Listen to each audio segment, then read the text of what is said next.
இந்த உலகத்துல நாம பார்க்கக்கூடிய பொருட்கள் எல்லாமே ஒரு காலத்துல தோன்றி இருந்து அழியக்கூடிய நிலை இல்லாத பொருட்கள் தான். பொருளே நிலை இல்லைன்னா அதனால கிடைக்கக்கூடிய பயனாகி இன்பம் மட்டும் எப்படி நிலையா இருக்கும்? அதுவும் சிறிது பொழுது இருந்து நீங்கும் சிற்றின்பம் தான்.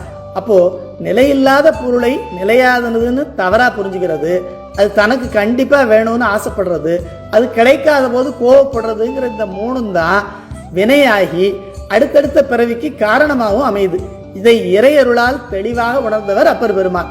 அவருடைய நிலைமைய நமக்கெல்லாம் விளக்குறதுக்காக இறைவன் திருப்புகலூர்ல அப்பர் பெருமான் உழவாரப்பணி செய்யும் போது பொன்னையும் நவரத்தனங்களையும் வழி எங்கும் குவிச்சு வச்சாராம்.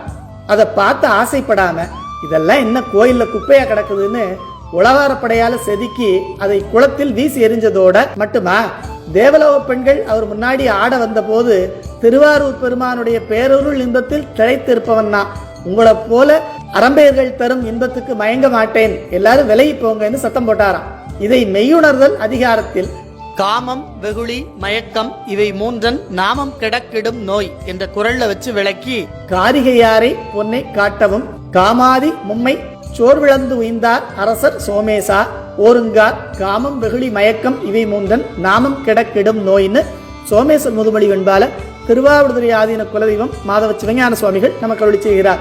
அதனால இனியும் ஒரு பிறவி எடுத்து கஷ்டப்பட முடியாது, இதோட போதும்னு யாரெல்லாம் நினைக்கிறீங்களோ அவங்கெல்லாம் இந்த நிலையில்லாத உலக பொருட்கள் மேல் வச்ச ஆசையை கைவிட்டு இறைவனை பற்றுவதுதான் சிறந்த வழி என்பதை நமக்கு அறிவுறுத்துகிறார்.